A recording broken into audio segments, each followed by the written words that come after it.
이솝우화에 나오는 개미와 배짱이 이야기를 모르시는 분들은 안 계실 것입니다. 이 이야기에서 개미는 열심히 일하는 사람의 대표로 나오고 있고, 반면에 배짱이는 남들은 열심히 일할 때 혼자서 놀고 먹다가 이 추운 겨울이 와서 개미에게 먹을 것을 구하러 가지만 결국 얻지 못하고 고통을 당하는 그런 모습은 게으른 사람을 대표하고 있죠. 그래서 사람들은 배짱이는 남들 다 일할 때 그저 노래를 부르며 흥청망청 세월을 보내는 곤충으로 생각합니다. 하지만 우리가 다 아는 이 이야기는 실제와는 상당한 차이가 있습니다. 이 이야기에 나오는 배짱이는 여름 내내 시원한 나무 그늘 아래에 앉아서 노래만 부르는 곤충으로 묘사되고 있는데요. 사실 배짱이가 쉬지도 않고 계속 노래를 해야만 하는 까닭은 그저 세월이 좋아 놀고 먹기 위해 풍류를 즐기는 것이 아닙니다. 배짱이는요, 여름이 가기 전에 여러 암컷들에게 잘 보여서 더 많은 자손을 퍼뜨려야 하기 때문에 여름 내내 짝짓기를 위한 노래를 부르고 있는 것입니다. 그런데 사실 배짱이는 자기가 그런 소리를 내므로써 자기를 잡아먹으려는 이 포식 동물들에게 자신의 위치를 노출하게 되어서 언제 잡아먹힐지 모르는 위험을 무릅쓰면서까지 나무 그늘에 숨어서 나름대로 열심히 일하고 있었던 것입니다. 그런데 그런 이유를 모르는 사람들은 배짱이가 그저 풍류를 즐기며 허송세월을 보내고 있다고 생각하는 것이죠. 대부분의 사람들이 다른 사람의 그저 겉으로 보여지는 모습만으로 그 사람을 판단하는 경우가 많습니다. 하지만 그 사람도 나름의 이유가 있고, 또한 그 이유를 제대로 알고 나면 충분히 이해할 수 있는 행동이었다라는 것을 뒤늦게 깨닫게 되는 경우가 많이 있습니다. 오늘 본문의 말씀은요, 성도들의 이 먹는 생활에 대한 지침을 말씀해 주고 있는데요, 결론적으로 31절에 이렇게 말씀하죠. 그런즉 너희가 먹든지 마시든지 무엇을 하든지 다 하나님의 영광을 위하여 하라. 사도 바울이 고린도 교회 교인들에게 이렇게 말한 이유가 있습니다. 오늘 본문은 우상 제물을 먹는 문제가 발달되었습니다. 고린도 교회는 은사도 많이 나타나는 교회였지만 동시에 문제도 많은 교회였습니다. 그 중에서도 우상의 제물을 먹어도 되느냐 아니면 먹지 말아야 하느냐의 문제가 제기된 것입니다. 구체적으로 말하면 우상에게 바쳐졌던 고기를 먹어도 되는가 아니면 먹지 말아야 하는가 하는 것이죠. 고린도는 우상의 도시였습니다. 고대 히랍 사회가 그러했듯이 고린도도 예외는 아니었는데요, 그들은 신들에게 먼저 제물을 드리고 나서 그 남은 것을 제사장이나 일반 시민들이 나누어 먹었습니다. 제물은 두 가지가 있는데요, 공적인 것과 사적인 것 두 가지 형태가 있었습니다.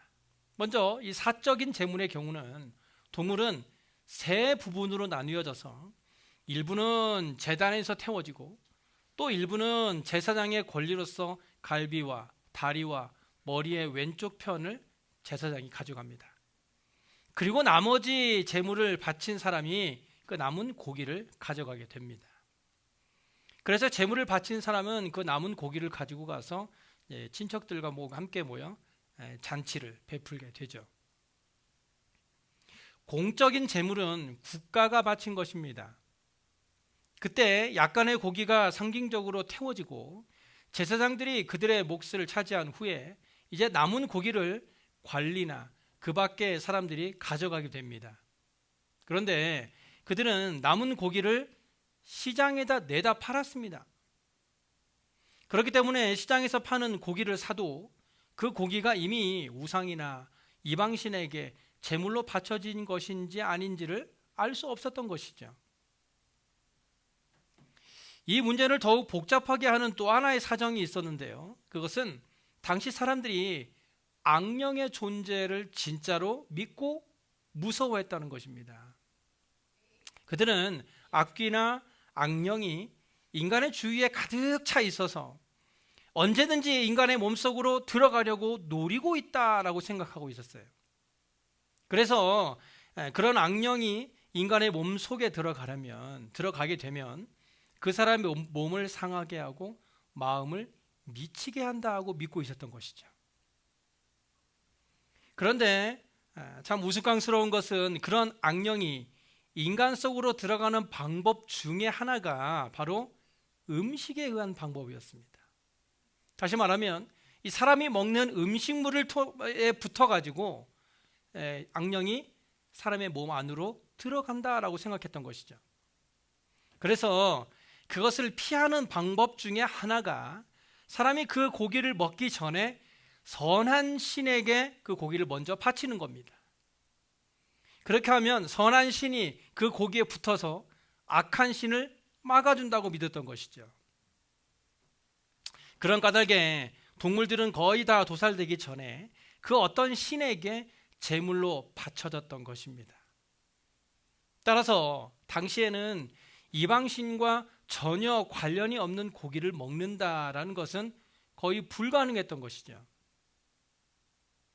이런 상황 아래에서 그리스도인들이 그러면 고기를 먹는 것이 좋으냐 하는 문제가 자연적으로 발생하게 되었던 것입니다. 왜냐하면 우상에게 바쳐졌던 제물을 먹는 것은 우상 숭배라고 생각했기 때문이죠. 우리가 알고 있는 우상 숭배라는 것은 내가 원하는 것을 해주는 신이기 때문에 결국 우리 각자의 마음을 하나님의 명령에 순종하지 못하게 하는 것입니다. 그래서 지금 하고자 하는 일이 자기가 하고 싶은 욕심에 끌려가는 것이라면 그것은 다 우상 숭배일 수밖에 없음을 우리는 깨달아야 합니다. 본문 25절에 이렇게 말하죠. 무릇 시장에서 파는 것은 양심을 위하여 묻지 말고 먹으라 라는 말씀에서 알 수 있듯이 오늘 본문은 이 우상 제물을 먹는 문제에 있어서 결국 더 중요한 원리와 근본적인 것은 무엇인가에 대해서 가르쳐 주고 있는 것입니다.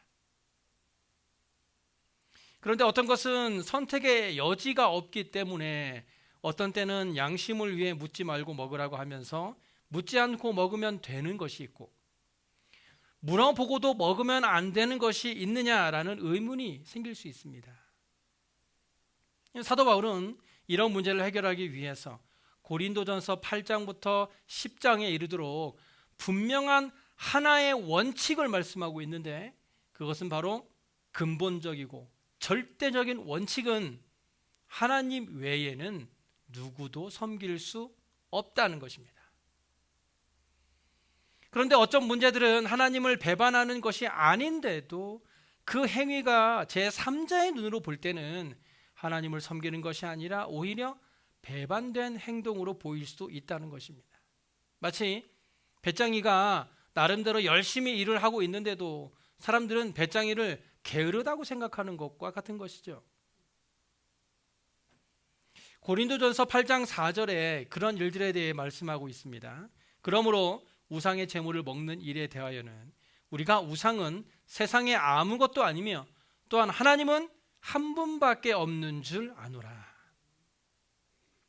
지금 바울이 말하고 싶은 것은요, 하나님은 한 분밖에 없다는 것입니다. 그러나 계속해서 7절 이하에 보시면 그러나 이 지식은 모든 사람에게 있는 것은 아니므로 어떤 이들은 지금까지 우상에 대한 습관이 있어 우상의 제물을 알고 먹는 거로 우상의 제물로 알고 먹는 거로 그들의 양심이 약하여지고 더러워지느니라. 음식은 우리를 하나님 앞에 내세우지 못하나니 우리가 먹지 않는다고 해서 더 못 사는 것도 아니고 먹는다고 해서 더 잘 사는 것도 아니니라. 사람들이 생각하기를 기독교인이 믿는 하나님도 하나의 신이고 다른 이들이 믿는 이도 하나의 신인데 혹시라도 그 많은 신들 중에 기독교인들이 믿는 신이 힘이 제일 셀 수 있고 또는 제일 고상하다 할 수 있을지라도 왜 너희가 믿는 신만 유일하냐라고 말합니다. 그리고 그들은 너희들 말처럼 하나님만 신이라면 너희는 왜 우상 제물을 먹느냐는 것이죠. 그러나 이 시장에서 파는 것은 그것이 우상에게 바쳐졌던 고기일지라도 제사를 드리는 형태가 아니라 식용을 대상으로 식용으로 팔고 있는 것이기 때문에 그것은 먹어도 괜찮다라고 사도 바울은 설명하고 있는 것입니다. 바울이 말하고 있는 핵심은 성도가 가진 자유와 권리를 어떻게 사용할 것인가, 그리고 어떤 때는 제한을 받아야 하는가를 분명하게 가르치려는 의도였던 것이죠. 시장에서 파는 것은 제사의 목적이 아니라 먹을 것이므로 아무런 상관이 없다는 결론입니다. 하지만 성전에 들어가는 것은 또 다른 차원이죠. 우상의 제단에 들어가는 것은 먹을 것이 목적이 아니라 제사와 경배를 목적으로 한 제물입니다. 우리가 보기에는 똑같은 것이기 때문에 시장에 있든지 우상 앞에 있든지 아무런 상관이 없지만 제3자의 눈에서 우리가 가지고 있는 지식이나 그러한 행동들이 그들에게 어떤 메시지로 비춰지게 될 것인가에 대한 책임은 우리에게 있다는 것입니다. 우리는 우상 숭배를 해서는 안 됩니다. 이것은 절대적인 것이죠. 절대로 안 되는 것입니다. 그러나 어떤 것은 우리가 우상 숭배를 하는 것이 아닌 것임에도 불구하고 우리의 말이나 행동이 어떤 제3자가 볼 때는 우상 숭배와 같이 보여지는 것이 있다면 우리는 그런 말과 행동을 삼가야 한다, 절제해야 한다는 것입니다. 본문 25절에 이렇게 말하죠. 무릇 시장에서 파는 것은 양심을 위하여 묻지 말고 먹으라. 그리고 28절에 누가 너희에게 이것이 재물이라 말하거든 알게 한 자와 그 양심을 위하여 먹지 말라. 우리는 근본적이거나 절대적인 것이 아닌 문제에 대해서는 자유가 있습니다. 우상을 섬기는 것이나 하나님을 배반하는 것 외에는 많은 자유가 있다는 것입니다. 어떤 옷을 입든 어떤 머리 스타일을 어떻게 하든지 이것은 우리의 자유입니다. 그러나 이 성도들의 이런 개인적인 자유가 우리의 이웃이나 또는 제3자가 바라보았을 때 그 근본적인 신앙의 모습을 오해할 만한 소지가 있을 때에는 그것이 나의 자유라고 해서 자유롭게 행할 것이 아니라 그 자유에도 제한을 해야 한다라는 것입니다. 그래서 바울은 고린도전서 8장 13절에 그러므로 만일 음식이 내 형제를 실족하게 한다면 나는 영원히 고기를 먹지 아니하여 내 형제를 실족하지 않게 할 것이라고까지 말했던 것입니다. 나는 아예 고기를 먹지 않겠다라는 사도 바울의 이야기입니다. 마가복음 2장에 보시면 예수님이 제자들과 밀밭 사이를 지나가실 때 제자들이 이삭을 잘라 먹은 일에 대해서 바리새인들이 보시오 저들이 어찌해서 안식일에 하지 못할 일을 합니까? 라고 따졌습니다. 그러자 예수님이 다윗이 그의 부하들과 함께 제사장 외에는 먹지 못하는 진설병을 먹은 일을 이야기하면서 안식일이 사람을 위하여 있는 것이요 사람이 안식일을 위하여 있는 것이 아니다라고 하신 일이 있습니다. 여러분은 이 말을 어떻게 해석하시겠습니까? 예수님께서 친히 안식일이 사람을 위하여 있는 것이지 사람이 안식일을 위하여 있는 것이 아니다라고 말씀하셨습니다. 그렇다면 신약 시대에 와서 이 지키고 있는 오늘날 이 주일에 그저 내가 좋은 대로 하면 되겠구나 하는 마음이 들지 않겠습니까? 이 주일이 나를 위하여 있는 것인데 성경에서 말씀하고 있는 안식일에 대한 요구는요 이사야 58장 13절 이하에 보시면 만일 안식일에 내 발을 금하여 내 성일에 오락을 행하지 아니하고 안식일을 일컬어 즐거운 날이라 여호와의 성일을 중개한 날이라 하여 이를 존귀하게 여기고 내 길로 행하지 아니하며 내 오락을 구하지 아니하며 사사로운 말을 하지 아니하면 내가 여호와 안에서 즐거움을 얻을 것이라. 내가 너를 땅의 높은 곳에 올리고 내 조상 야곱의 기업으로 기르리라. 여호와의 입의 말씀이니라. 이 안식일에 관한 말이 굉장히 엄중하죠. 이런 엄한 성경의 명령에 의하여 당시 성경을 잘 지키고 있던 바리새인들이 예수님의 제자들을 정죄했던 것입니다. 이렇게 거룩한 안식일인데. 그런데 바울은요, 고린도전서 8장 1절에 지식은 교만하게 하며 사랑은 덕을 세운다고 말씀합니다. 즉 지식은 잘못한 것을 지적하고 아는 것을 자랑합니다. 그래서 내가 알고 있는 것으로 상대방을 정죄하려고 한다는 것입니다. 그래서 오늘 본문에서 강조하고 있는 것은 그것이 아무리 내 권리이고 자유라고 할지라도 상대방에게 오해를 줄 수 있는 것이라면 사양하는 것이 옳은 것인데, 그것을 우리가 알고 있다고 해서 그 아는 것으로 상대방을 정죄하는 데 사용해서는 안 된다는 것입니다. 하나님은 우리를 은혜와 자비와 긍휼로 다스리며 찾아오셨습니다. 또한 안식일이 사람을 위하여 있으며 사람이 안식일을 위하여 있는 것이 아닙니다. 이처럼 하나님은 사람을 사랑하시는데 사람은 하나님의 뜻을 역행합니다. 불순종하는 것이죠. 잘못 오해하는 것입니다. 그렇기 때문에 하나님께서는 우리에게 자비와 인내를 원하십니다. 우리는 근본적인 것을 지킨다라는 명분으로 다른 사람들에게 율법의 굴레를 씌우고 있는 것입니다. 그것이 바로 우상 제물을 먹는 문제에 나타나고 있었던 것이죠. 이런 싸움이 로마서 14장에 나타나고 있는데요, 믿음이 연약한 자를 너희가 받되 그의 의견을 비판하지 말라. 어떤 사람은 모든 것을 먹을 만한 믿음이 있고 믿음이 연약한 자는 채소만 먹느니라 하면서, 어떤 사람은 모든 것을 먹을 믿음이 있었기 때문에 우상 제물을 먹습니다. 먹어도 괜찮습니다. 그들은 우상이 없는 줄로 믿습니다. 그런데 믿음이 연약한 어떤 사람은 채소만 먹습니다. 무서우니까. 그것을 먹으면 우상에게 절하게 된다고 생각해서 채소만 먹는 것입니다. 그런데 지식이 있고 스스로 믿음이 강하다고 생각하는 사람들이 채소만 먹는 사람들을 향해서 저 사람들은 우상이 있다고 생각하는구나 라고 해서 연약한 자의 어리석음을 비판하지 말라는 것입니다. 또는 그 반대의 경우도 생길 수가 있겠죠.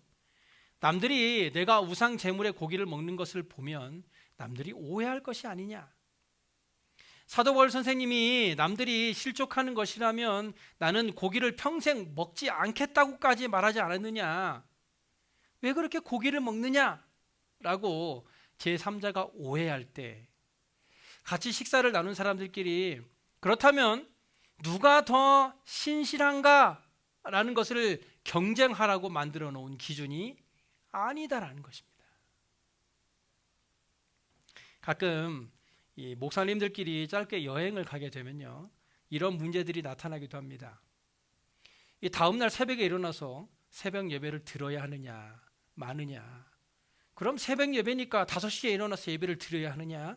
그럼 누가 인도를 해야 되느냐. 이런 문제들이 있는 것이죠. 그래서 목사들끼리도요, 새벽 예배를 드리지 않으면 목사도 아니라는 듯이 또 같이 놀러 갔는데 내가 기도하는 모습을 한 번도 보지 못했다라고 하면서 목회는 어떻게 하는지 모르겠다라는 등 여러 가지 이야기를 하는 사람들도 있습니다. 목사들뿐만 아니라 성도들 사이에서도 이런 명분적 차원에서 완벽해야 된다라고 생각하기 때문에 서로 불편한 것입니다.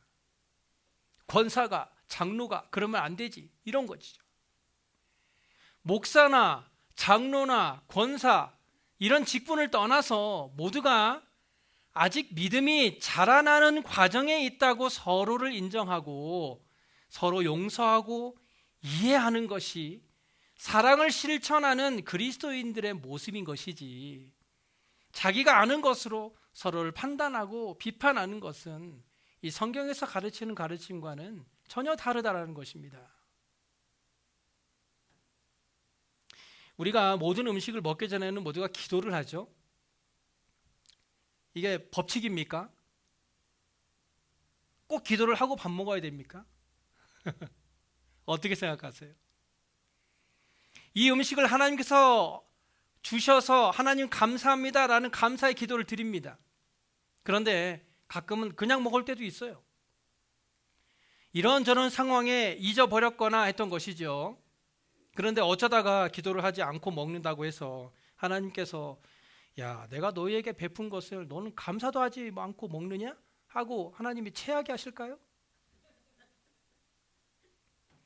우리 교회도요, 주일학교 아이들이 함께 식사를 하고 있는데요, 이 아이들은 식사하기 전에 누가 대표 기도를 해야 될 것인가에 대해서 사다리 타기를 합니다. 종이에다 쫙 그려가지고 사다리 타기를 막 합니다. 그래서 걸린 사람이 대표 기도를 하는 것이죠. 사실 아이들은요, 누가 대표 기도를 하는가가 중요한 게 아니에요. 게임을 하는 게 재밌는 거예요. 그렇다고 해서 그런 아이들에게 니네는 왜 기도하기 전에 무슨 게임을 그렇게 하냐? 아니면 너네 기도하지 않으면 밥 먹지 마.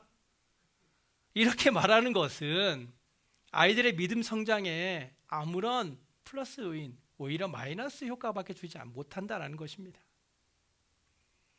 그래서 오늘 본문 31절에 이렇게 말합니다. 그런즉 너희가 먹든지 마시든지 무엇을 하든지 다 하나님의 영광을 위하여 하라고 말씀하고 있는 거 아닙니까?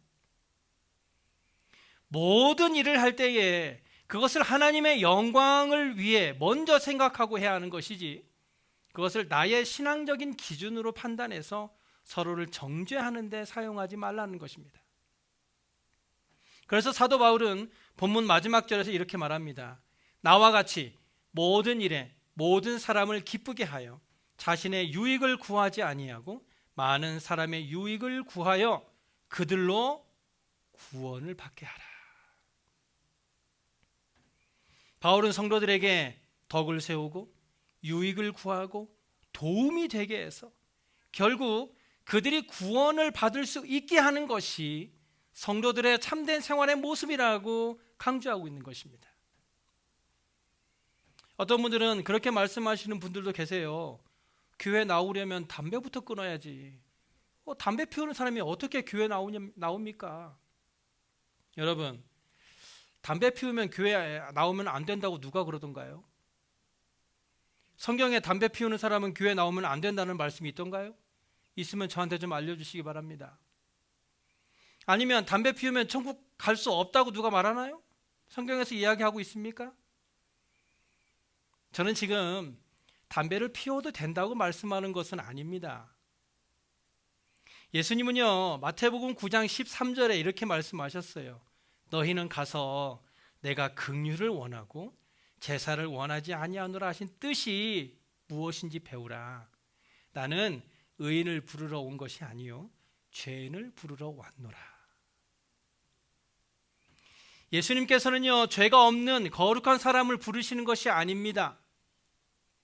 만약 여러분에게 죄가 없다면 교회 나오실 필요가 없습니다. 하지만 우리는 모두 죄인이기 때문에 이렇게 하나님 앞에 나와 예배하며 우리의 죄를 회개하는 것입니다. 성경을 많이 알고 있다고 하는 사람들이 주의해야 하는 것은 그 아는 성경 지식으로 다른 사람을 판단하고 비판하는 것입니다. 하나님께서 부르시고 사랑하시는 그들을 우리가 어떤 이유로 정죄할 수 있겠습니까? 우리는 모두가 사랑해야 할 사람들입니다. 그리고 사랑받아야 할 사람들입니다. 그런데 우리가 조금 알고 있는 그 지식으로 서로를 판단하게 된다면 하나님께서는 절대로 저와 여러분을 의롭다고 하지 않으실 것입니다. 우리는 반면교사가 되어서는 안 됩니다. 이 반면교사라는 말은요, 사람이나 사물의 부정적인 측면에서 반대의 깨달음이나 가르침을 얻는다라는 뜻으로 타산지석과 같은 의미를 가진 단어입니다. 쉽게 말씀드려서 어떤 사람의 안 좋은 모습을 보면서 나는 절대 저런 사람 같이 되지 말아야지 하는 것이죠. 성도는요, 반면교사가 아니라 정면교사가 되어야 합니다. 정면교사는 본이 되는 모습에서 배우다라는 뜻으로 내가 먼저 본이 되는 모습을 행동으로 보여주는 것을 말합니다. 우리의 정면교사는 예수님이시죠. 예수님은 우리들에게 사랑을 가르쳐 주셨습니다. 예수님의 사랑의 모습을 배운 우리는 이제 서로에게 사랑을 실천하는 정면교사가 되어야 합니다. 내가 먼저 사랑하고, 내가 먼저 용서하고, 내가 먼저 이해하는 모습을 먼저 보여줄 때 예수님이 우리에게 가르쳐 주신 사랑하라라는 그 말씀에 순종할 수 있고, 또 오늘 본문의 말씀처럼 어떤 일을 하든지 하나님의 영광을 위해 할 수 있는 우리의 삶이 되는 것입니다. 우리에게 아직 기회가 있습니다. 아직 늦지 않았어요. 지금이라도 예수님께서 보여주신 사랑을 실천하고 또한 행동으로 보여주는 정면 교사가 되어서 무엇을 하든지 하나님의 영광을 드러내고, 무엇을 하든지 예수 그리스도의 사랑을 나누고, 무엇을 하든지 한 영혼을 주님께로 돌아오게 하는 저와 여러분의 삶이 되시길 간절히 소원합니다. 기도하겠습니다.